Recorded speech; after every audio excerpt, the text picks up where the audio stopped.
اهلا وسهلا، تفضل حبيبي، اهلا وسهلا. عمي انا مبسوط كتير لانك انت وافقت اجي اطلب ايد بنتك. طبعا لانه حضرتك طلعت انسان ابن حلال، ونحن عم نفتش على ابن الحلال بهالايام بالسراج والفتيله، والاهم من هيك انه عائلتك طلعوا جيراننا قاعدين هون حدنا يعني بالحي الثاني. يا اهلا وسهلا فيك. بس طبعا نحن ناطرين اهلك لانه مش معقول انت تطلب ايد بنتي واهلك مش موجودين. لا اكيد يا عمي اهلي رح يطلبوا ايد بنتك. نحن عائله بنحافظ على العادات والتقاليد يا عمي.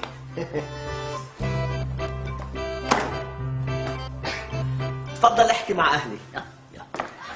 عمي احكي مع اهلي على السكايب. نعم.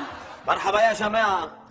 والله يا جماعة مثل ما بتعرفوا الدنيا اسمي ونصيب، وابننا شاب طيب ومظبط حاله مظبوط، وحابين نطلب ايد هالبنت، وان شاء الله بصير في نصيب وبصير في خبز وملح وبنصير عائلة وحدة ان شاء الله. ماما ليك العروس وينها؟ هاكان اسم الله اسم الله يا ماما، عرفت نعيد بتجنن. هلا اهلك عم يطلبوا ايد بنتي على سكايب؟ زمن. بتعرف هلا انت. مهم عمي وافقت؟ لك حبيبنا انت عندك ايميل ما هيك؟ ايه. شو ايميلك؟ ليه؟ يا اخي لانه نحن هون بالعائله يعني بدنا نقعد نعمل تشات مع بعضنا كلنا سوا، ونقرر لنشوف اذا رح نوافق على هالزواج ولا لا، بعدين بنبعث لك ايميل بالنتيجه. ليه ما عندكم واتساب؟ لا والله ما عندي واتساب. بيي وينك؟ قدم لها المحبس بسرعة، هلا بشوفوا المحبس بينزلكوا جماعة وبغيروا رأيهم، يلا قدم لها المحبس هلا فورا. عمي محبس في اسبيت 8 جيجا، مش من قيمتكم.